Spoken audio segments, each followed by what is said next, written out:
Eh bien, bonjour à tous, bienvenue sur la mécanique de la vie, l'équation dont vous êtes l'inconnu. Alors, il y a un petit peu de nouveau, les amis, sur les supports sur lesquels vous pouvez nous retrouver en ce moment. Aujourd'hui, déjà, j'ai oublié de le saluer, je suis avec l'ami Jeff, qui est un nouveau copain de la mécanique de la vie.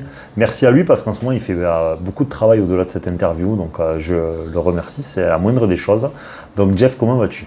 Eh bien, ça va très bien et toi? Merci, je vais très bien et merci d'être venu surtout pour poser 7 ou quelques questions, c'est pas encore, de toute façon il m'a pas dit. Simplement les amis, parenthèse, la mécanique de la vie est maintenant aussi en podcast sur de nouveaux supports. Alors il était sur Spotify, maintenant vous l'avez sur Google Podcast, vous l'avez sur Amazon Music, sur Audible et sur 2-3 que je connais même pas le nom, alors je les ai pas enregistrés. Et on va essayer de vous le mettre sur Apple Music, mais pour l'instant Apple veut pas de nous, mais ça saurait tarder quand on aura régularisé tout ça. Voilà. Et toujours pareil sur YouTube, c'est là où vraiment ça se passe pour de vrai.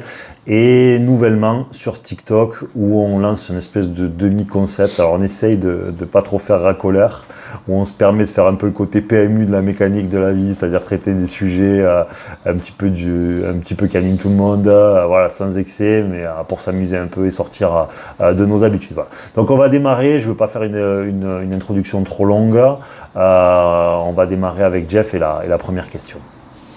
Moi, justement, j'ai une question qui est toute récente hein, dans ma vie. C'est, tu vois, j'ai eu à faire des entretiens d'embauche, j'ai eu à me rencontrer un peu, tu vois, et je me suis rendu compte que j'avais ce besoin de reconnaissance, tu vois, au travers des yeux des autres, tu vois. Et j'aurais aimé savoir, toi, quel est ton avis sur ce besoin-là? Comment tu pourrais l'analyser? Parce que j'ai l'impression qu'en fait, on est énormément là-dedans en tant que jeune. Eh bien, effectivement, dans la jeunesse, déjà ce marqueur-là, on l'a plus ou moins tous. Parce que le truc, c'est que dans la nature, le miroir, c'est l'autre.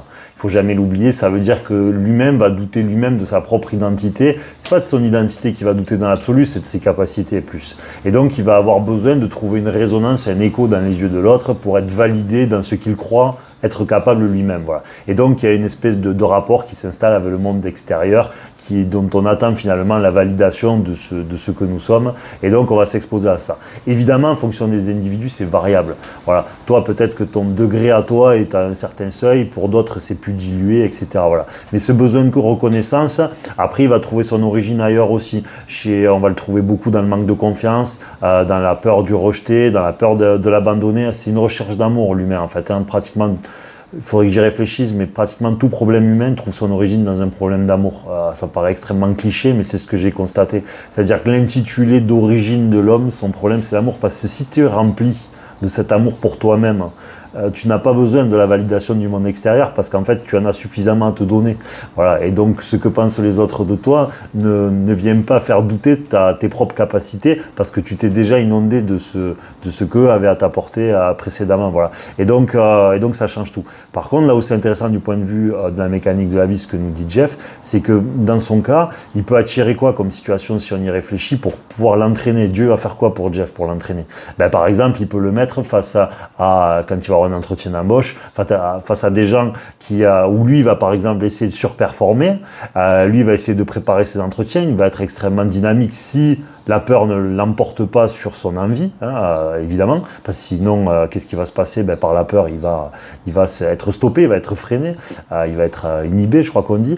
Et sinon, qu'est-ce qui va se passer si lui est en pleine possession de ses moyens? Il va exceller pour chercher cette reconnaissance, il va se heurter à un public qui va se sentir presque acculé, ils sont presque dans le trop, ils reçoivent une abondance de dynamisme, ils se demandent presque s'il y a anguille sous roche, mais pourquoi il va rencontrer ces profils-là?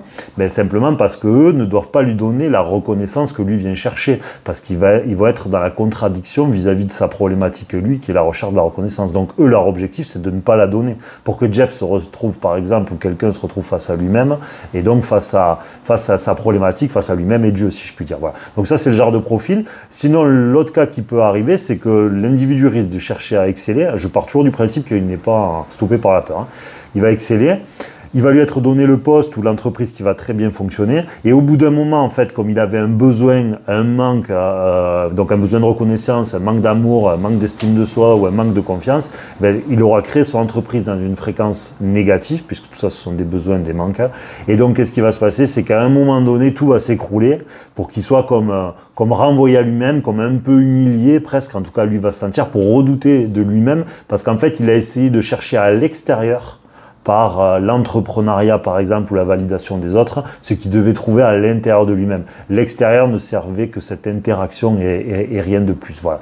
Et évidemment, dans le dernier cas, il y a aussi ceux qui vont s'écrouler parce qu'en fait, on est trop pris par l'enjeu, on va pas être en pleine possession de nos moyens parce que la peur va nous faire surmentaliser, va nous faire stresser, va nous faire angoisser et donc on va pas être en pleine possession de nos moyens. Pourquoi? Parce qu'en fait, on a trop peur de ce que l'autre va penser de nous et donc en fait, ça vient complètement erroner l'échange qu'on a parce que nos idées deviennent floues. À ce moment-là, tout est flou, on n'est plus en pleine possession de nos moyens et donc, mais c'est encore une fois, ça trouve son origine dans la peur et le besoin de reconnaissance. Voilà. Donc le conseil évidemment, c'est d'essayer de relativiser l'importance que vous donnez à ça. Ne donnez pas l'ascendant à d'autres individus, c'est très important. Ce ne sont que des hommes dont le comportement est dicté, je vous le rappelle, par Dieu pour vous éprouver, pour vous mettre face à ce que vous avez à corriger et ce que vous avez à expérimenter. Une fois que vous aurez affronté ça, au fur et à mesure, vous n'attirerez plus ces situations parce qu'elles n'auront plus d'intérêt et vous passerez à quelque chose de nouveau. Voilà. Est-ce que c'est assez complet? Alors, tout à fait. Ce qui est très clair et ce qui est intéressant dans ce que tu dis, c'est que en fait, c'est très concret. C'est là où on voit que, tu vois, Dieu, il a une application dans la vie réelle, tu vois, par le fait de l'influence envers les gens, envers nous-mêmes, envers notre réaction. En fait, c'est presque le test de la vie. Complètement. On le dit, on le redit dans la mécanique de la vie. C'est un terrain de jeu, c'est un terrain d'évolution. Tout sur Terre doit évoluer, sinon il meurt. Simplement, il faut essayer de réintellectualiser, de comprendre que l'univers est beaucoup trop intelligent pour être hasardeux. Et donc, il faut que tous ensemble, on essaye de repenser absolument tous ces modèles, toutes ces interréactions et comprendre leur intérêt. Il faut arrêter de penser que l'univers est hasardeux. Regardez le système planétaire, regardez la multitude d'univers qu'il y a, le nombre de systèmes solaires. Vous changez le moindre truc, tout s'écroule et c'est pas le cas. Donc tout est trop précis pour être hasardeux. Donc tous ensemble, repensons les modèles, réessayons de comprendre pourquoi une chose arrive et quel intérêt elle a surtout. Parce que pourquoi elle arrive, c'est une chose, mais quel intérêt supérieur elle a et pourquoi il y a ce monde gravitationnel de l'évolution. Et voilà, pour essayer de comprendre cette intelligence qui est Dieu, pour essayer de comprendre ce qu'il pourrait réellement attendre de nous, quoi. C'est ça le but de la mécanique de la vie et je vous invite tous à jouer à ce jeu-là avec nous, quoi. Et pour ajouter une petite question à celle que j'ai posée, qu'est-ce que tu penses qu'il faudrait faire pour tous ceux qui souffrent justement de ce manque, ce besoin en compassion, en amour, tu vois, comment on pourrait justement ne pas les priver de la leçon qu'ils sont censés apprendre, tout en étant tolérants, parce que je crois que c'est bien l'objectif de la mécanique de la vie et de la vie en général. Ben, ta question, elle est complexe et elle est difficile à répondre dans sa complétude parce qu'il y a des petites choses qui sont assez singulières et que je partagerai peut-être dans le futur. Déjà, dans un premier temps, c'est de comprendre le monde qui l'entoure et cet aspect systémique des choses. C'est-à-dire qu'en fait, les choses, on les attire dans cette fréquence-là d'évolution. Le problème, c'est que déjà, je somme à tout le monde d'essayer de réintellectualiser l'origine créatrice et Dieu. C'est très important parce qu'en fait, là, je vous renvoie pour les catholiques ou même ceux qui, vous n'êtes pas catholiques, mais vous pouvez par exemple regarder que ce que racontait Jésus était quand même de haut niveau. Vous allez sur la parabole du semeur. C'est-à-dire que si vous plantez une graine, c'est-à-dire si vous plantez une idée dans quelque chose qui n'est pas fertile, dans une terre qui n'a pas été travaillée, dans une terre qui n'a pas la profondeur nécessaire, qui n'a pas les nutriments nécessaires, et bien en fait cette plante ou cette graine ne va pas pouvoir grandir suffisamment. Ça veut dire qu'elle va être faible.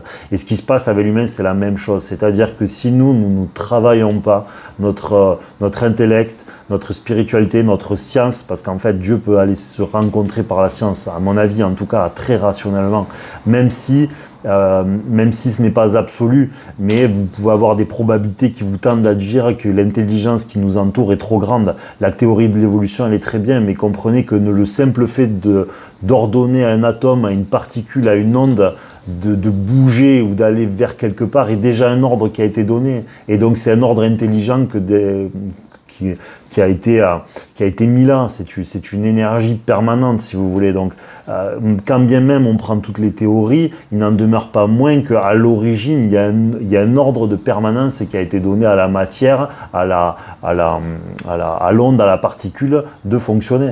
Et donc, à partir de là, on est obligé de se dire qu'il n'est pas impossible qu'il y ait une origine créatrice. Et donc, j'invite chacun, et même les plus athées, à reconsidérer ça, pas en se disant que Dieu existe, mais au même titre d'avoir l'humilité de se dire ouais, mais peut-être qu'en fait c'est pas impossible le truc, donc pourquoi je vivrais pas 1 an, 2 ans, 3 ans, 5 ans de ma vie en m'imposant le fait qu'il est, comme j'ai vécu en me disant il n'existe pas, je vais vivre maintenant quelques années en me disant il existe, ou ça existe, et ensuite je verrai quelle a été la lecture finalement qui a été la plus probable. Voilà, c'est ça que j'invite chacun de faire, parce qu'en fait ça change absolument tout. Voilà. Et donc déjà dans un premier temps, je dirais aux gens d'essayer, pour approfondir leur foi, de rencontrer la foi par la rationalité, parce que la croyance, le conditionnement, la culture, c'est une chose, mais en fait si on ne comprend pas pourquoi les choses arrivent, eh ben en fait c'est comme quand on étudie que dans les livres.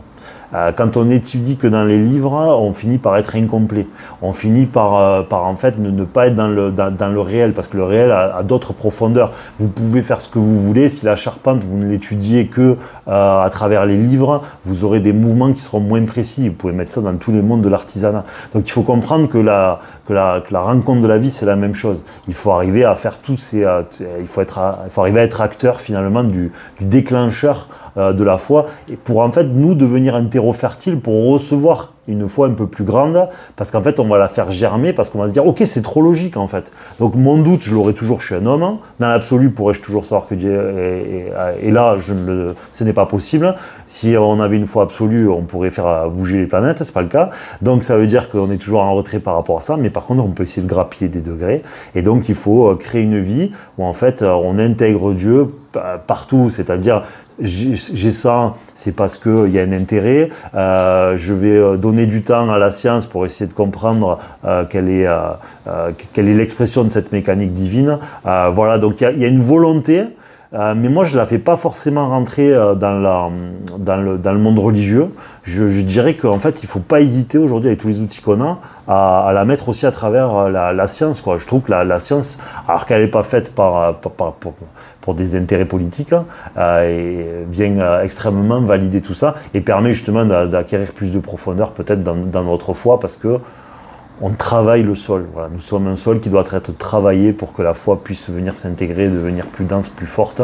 Et si la foi est plus dense et plus forte, et c'est là tout l'intérêt de ces 5 minutes qui ont peut-être été longues pour toi, et ben c'est de pouvoir recevoir. Et si vous pouvez recevoir quelque part plus de positif, c'est-à-dire de lumière de Dieu, d'accord, métaphoriquement, même si c'est à vous-même que vous autorisez à la recevoir ou à la faire émaner, parce que dans l'absolu, pour moi, elle ne vient pas de l'extérieur, elle vient de votre intérieur. Simplement, notre intérieur, c'est comme dans l'atome, hein, il y a du positif, il y a du négatif, et votre Dieu intérieur, c'est-à-dire celui que Dieu a mis à l'intérieur de vous, et de moi bien sûr, est couvert par cette fréquence négative qu'il y a par-dessus, et donc empêche d'émaner la pleine puissance de votre positif intérieur. Et donc le but, c'est de cultiver et de chasser de plus en plus ce négatif intérieur pour qu'émane ce positif-là. Et donc après, quand vous l'aurez à l'intérieur, est-ce que vous croyez vraiment que vous allez stresser quand vous allez à un entretien d'embauche, si à l'intérieur de vous, vous dites « Seigneur, je sais que je suis là pour évoluer, qu'est-ce que tu vas me mettre comme feinte pour voir comment je vais me comporter ?» Voilà. Est-ce que vous croyez vraiment que vous allez trembler? Est-ce que tu crois que tu vas trembler si demain tu arrives à intégrer ça de plus en plus? On s'en fout s'il te faut 10 ans. Moi, je suis pas en train de dire que je suis parfait là-dessus, loin de là. Simplement, je prends des degrés chaque jour, chaque minute. Voilà. Et peut-être si un jour j'étais obligé de faire un entretien d'embauche dans 10 ans, ben, tout ce que je veux, c'est que ça m'en touche une sans faire bouger l'autre. Voilà. Il faut le dire comme il faut le dire. Voilà. Et comme, non, mais c'est clairement le but. L'adapter, c'est celui qui peut aller dans n'importe circonstance, sans ne plus être lui. Voilà. L'absolu, c'est ça, c'est de l'adapter, il peut passer partout. Et donc passer partout, ça veut dire que quel que soit l'individu qu'on a face à nous, on arrive à faire face en étant libre du comportement que l'on va adopter. Ce n'est pas ma peur, mon besoin, mon manque qui va diriger comment je vais me comporter avec cet employeur, cet homme, cette femme, cette maladie ou ce que vous voulez. Voilà. La foi sert à ça, à en fait être en pleine possession de ses moyens parce que vous êtes protégé par la lumière quelque part, même si on heurtera certains en disant ça.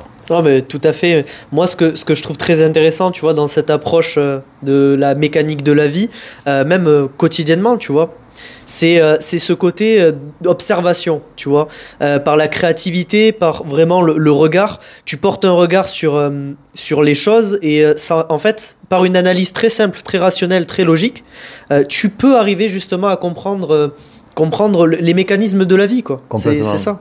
C'est le but et vraiment, j'insiste là-dessus, le but c'est à moyen terme un jour, souhaitons-le, c'est que justement on soit plein de mécaniciens parce que en fait c'est l'imaginaire, il faut avoir un imaginaire débordant, voilà, de se dire à quoi ça sert et pourquoi si et pourquoi ça. Alors évidemment il faut se libérer un peu émotionnellement parce que des fois c'est pas marrant, hein. Honnêtement moi à l'époque ça a été compliqué parce qu'il y a des fois il y a des gens qui ont des trucs, voilà, c'est vraiment, on est dans la tragédie humaine.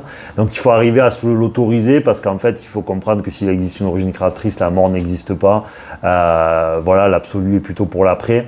Donc il faut se sortir de ça pour pouvoir s'autoriser à cogiter, à réfléchir à l'intérêt que porte un événement ou pourrait porter un événement sur un individu, justement dans cette thématique qu'on est sur Terre pour évoluer notamment. Voilà.